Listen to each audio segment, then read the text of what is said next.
कानपुर सीसामऊ विधानसभा क्षेत्र से कार्यकर्ताओं के साथ आज कैबिनेट मंत्री सुरेश खन्ना व आबकारी मंत्री नितिन अग्रवाल ने बैठक की। सीसामऊ विधानसभा में आगामी होने वाले उपचुनाव के लिए कार्यकर्ताओं के बीच जिम्मेदारी भी बांटी। कार्यकर्ताओं से कहा कि वह आगामी चुनाव को लेकर अपनी कमर कस ले। इस बार हर हाल में सीसामऊ विधानसभा में भाजपा का प्रथम परचम लहराना है। उन्होंने केंद्र सरकार की ओर से प्रस्तुत किए गए बजट की भी तारीफ की। कहा कि केंद्रीय मंत्री निर्मला सीतारमण द्वारा प्रस्तुत किए गए बजट देश को आगे ले जाएगा, साथ ही भारत को विश्व की तीसरी अर्थव्यवस्था बनाने में मदद करेगा। प्रधानमंत्री नरेंद्र मोदी के नेतृत्व में देश लगातार आगे बढ़ रहा है। आबकारी मंत्री नितिन अग्रवाल ने भी केंद्र सरकार के बजट की जमकर तारीफ की। आइए चलें देखें इस खास खबर को।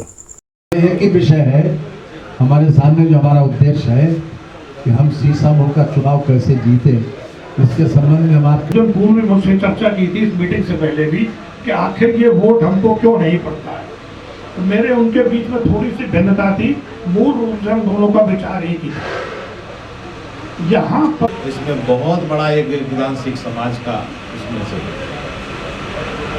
और भारत फिर धीरे धीरे आपको अक्षर रख पाएंगे, लंबे समय तक रख पाएंगे, क्योंकि हमारा समाज के अपने अपने फिरकों के अपने अपने संप्रदाय के प्रति ज़्यादा आस्थावान है बनिस्बत देश और राष्ट्र। लेकिन आप लोग एक शानदार इतिहास के विरासत लेकर आए हैं।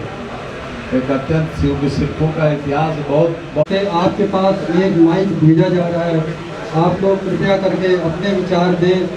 इस चीज़ का जरूर ध्यान रखा जाए। इसका बजट भारत को आत्मनिर्भर बनाने और विकसित भारत को एक दिशा देने के लिए सबसे महत्वपूर्ण है। ये बजट रोजगार को बढ़ावा देने वाला, नौकरी को बढ़ावा देने वाला तथा विकास को बढ़ावा देने वाला बजट है। 11,11,111 करोड़ रुपए का पूंजीगत व्यय इस बजट में दर्शाया गया है, जो अपने आप में एक बहुत बड़ा अमाउंट है, जिससे हमारे संपत्तियों का सृजन होगा और जिससे रोजगार के अवसर बढ़ेंगे। और आज सबसे ज़्यादा आवश्यकता भी इसी बात की कि जिस बजट में पूंजीगत व्यय ज़्यादा हो, वो समझ लीजिए कि बजट अच्छा माना जाता है। तो मैं निर्मला सीतारमण जी को और विशेष रूप से अपने प्रधानमंत्री जी को इसके लिए बधाई देता हूँ कि उन्होंने एक शानदार बजट इस देश के सामने प्रस्तुत किया है, जो हर तरह से हमारे देश को आगे ले जाएगा। हमारे जो भारत को तीसरी अर्थव्यवस्था बनाने का भी सपना है, उसको भी निकट भविष्य में पूरा करेगा। बहुत बहुत धन्यवाद। देखिए, सबसे पहले तो बस मैं ये कहूँगा कि आदरणीय प्रधानमंत्री जी के नेतृत्व में तीसरी बार सरकार का पहला बजट है। ये बजट भारत को विकसित राष्ट्र बनाने में अपनी अहम भूमिका निभाएगा। आदरणीय प्रधानमंत्री जी ने जो पिछले 10 वर्षों में जो मेक इन इंडिया की जो संरचना गढ़ी थी और जो उनका विजन था कि मेक इन इंडिया को हमें पूरे विश्व में, पूरी दुनिया में आगे बढ़ाना है, उसके कड़ी में भी बड़ा महत्वपूर्ण निर्णय बजट में हुए हैं।